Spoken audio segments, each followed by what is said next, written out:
Now we are going to discuss about multi-level queue scheduling.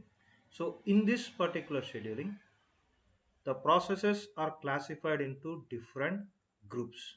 Okay, here we will divide the processes into different groups.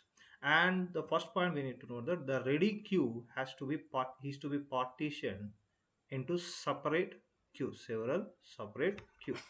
And the processes will be assigned to a priority assigned to either a priority or based on the type of the process or based on its memory size in the RAM. We will assign them into different queues.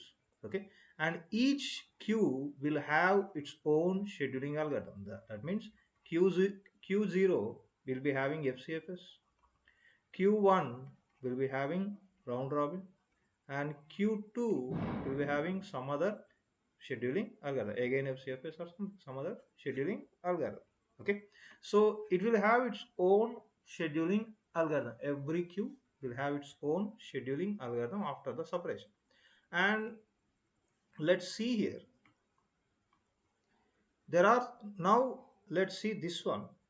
Here, there are different processes based on their type, process type. There are five different types of process where the priority is ranging from high priority. System process will have high priority. Interactive process will have some, after system processes, interactive process will have priority. Then interactive editing process will have priority. Then batch process will have priority. And finally, there is a process called student processes will have least priority. So if you take this priority as 5, 4, 3, 2, 1, and 5 being the highest priority. Okay. And in multi-level queue scheduling, we need to note one point that this particular queue, if we assign them to one particular queue, and they will be stay in that queue until their execution. Okay. That means, and what is the problem with that particular thing? That means, see, in multi-level queue scheduling, if a process has assigned to a queue, okay, Q0, then Q1, then Q2, the process will be resided in that particular queue until its execution is completed. Okay, point number one. Next point is that there is a rule that first high priority process will be executed. Okay, high priority process will be executed. That means that first all the system processes are executed, then only the system will go to next interactive process. If all the interactive process execution is completed, then it will go to interactive editing process, and after that it will execute batch, after that it will execute student. Okay, so there is a problem here. What is the problem? See, let us take, this is queue. Okay, this particular queue, there are five processes, P1 or PA, PB, PC. Okay, then there is PX, PY, PZ. Okay, then now look at here. In this particular queue, there are three processes, PA, PB, PC. Okay, so these three processes will be executed, then it will execute PX, PY, PZ. But the problem is, at the time PA, PB is completed and PC is also completed, the system is executing PX. Okay, but at this particular point, some particular process PQ, okay, some particular process PQ came to system process ready queue. Okay, now what will happen? PX will be preempted and PQ will be executed. And there is one more process that is called PM, and PM will be executed, then PN will be executed, then PO, some W, all these processes will continue to execute. But we don't know when these processes will be executed. Okay, so if this one is having a problem, then the queues below it all are having the same problem. This particular problem is called starvation. Okay, so here the starvation means that the high priority processes is continuously executed on the higher priority queues until and unless this particular high priority queue is empty, then only we move on to next priority queue, low priority queues. So if the high priority processes are keep on coming to upper layer or ready queues or high priority queues, the processes in the lower levels, okay, lower ready queues, lower queues will not be executed, and we don't know when they will be executed. So that time we cannot tell the definite time when that particular process will be executed. So it has to wait for lower level queue processes has to wait for indefinite amount of time. Okay, so what we can do, the solution is aging. Okay, so what is mean by aging?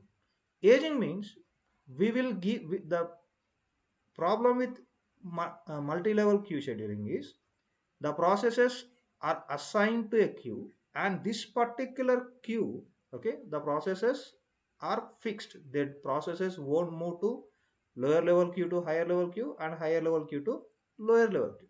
Okay, the processes, once you place p1 here, p1 will be stayed in this particular queue, p2, p3, p4, and if you write px, py, pz, they will be in second queue, lower level queue. This is q1, this is q2. Now if this, there is a chance that this particular px, py, pz may goes to the higher priority queue based on the waiting time. Okay, it will goes to higher level queue based on the waiting time, so that px after some particular period of time it will be goes to end of q1. Okay, so this is called aging. That means the process can move to high priority queue, high priority queue, so that the lower level process can also be executed. So it will not starve for indefinite period of time, it will be executed at some particular point of time. Okay, that is called aging. There is a algorithm that is depends upon this particular aging called multi level feedback queue scheduling. Okay, so the next scheduling is multi-level feedback scheduling. It depends upon the concept of aging. Okay, so in multi-level feedback scheduling, here the processes are not fixed to queues. Okay, so initially all the processes will be assigned to one particular queue, first queue.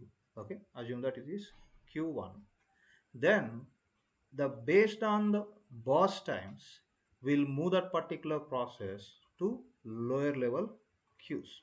Okay, then based on the waiting times will move a particular process from lower level queue to higher level queue. That is based on the waiting time. Okay, we will send that particular process to lower level queue to higher level queue. Based on the burst times, that is higher burst times, the process will be sent to lower level queues. Okay, so that means it is a simple priority scheduling where you will have high burst time. Okay, then the process will have lower priority. Okay, so let's see example. Now let's take a process p1. Let's take a process p1. We don't know exactly how much time it will execute to finish its how much time to finish its execution. So let's take a process p1. This p1 is executing on cpu. Okay, so it keep on executing on cpu for 8 milliseconds. So where this particular p1, all the processes at the time we are given to high priority queue, the upper queue. Okay, so all the processes initially will be here, p3 and so on.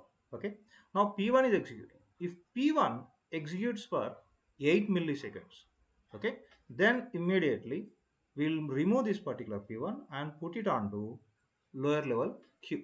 This lower level queue now, then it will execute p2. If p2 is also execute for more than 8 milliseconds, then p2 is also shifted to lower level queue. So this is q0 and q1. Assume that q1.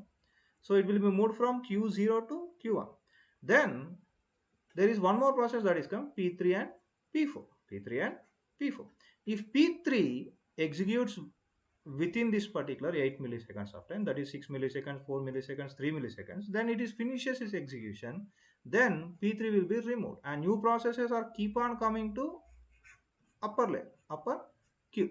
And if here also in q1 also we are given how much time, 16 milliseconds. That means if all the processes in this particular q0, this is high priority queue, is executed, then we will come to q1. Then we'll come to q1. Okay, suppose that all these processes are executed, then we'll come to q1. Okay, and q1, the p1 is executed for 16 milliseconds and still it is executing. So what we will do, we'll move it on to q2.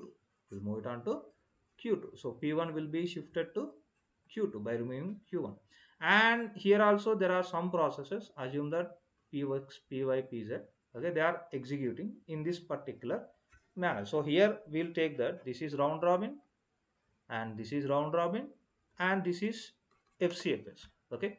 Now if there is a keep processes that keep on coming to Q0, okay, the processes that are keep on coming to Q0, then the lower level processes, that is this particular PX, PY, PZ, P2, some these processes, there is a chance that they may not execute again. So what we will do, we'll apply the process of aging, the concept of aging. That means after some particular waiting time, that is suppose x milliseconds, assume that 24 milliseconds of time or 30, will take 50 milliseconds, assume that 50 milliseconds of time, still this particular p1 is unable to execute.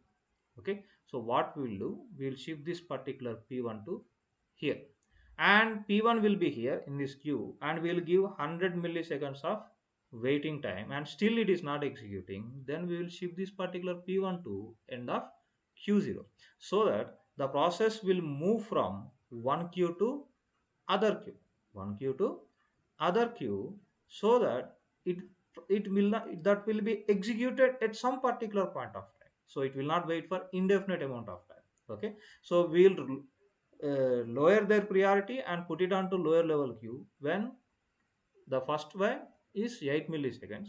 Then after second time, if it is executed for 16 milliseconds, then again it will be demoted to lower level queue. And we'll take some 50 milliseconds and 100 milliseconds as a criteria, so that we can uh, promote it into upper level queues, higher level queues. Okay. So this way we can avoid starvation in multi-level feedback queue scheduling. Okay.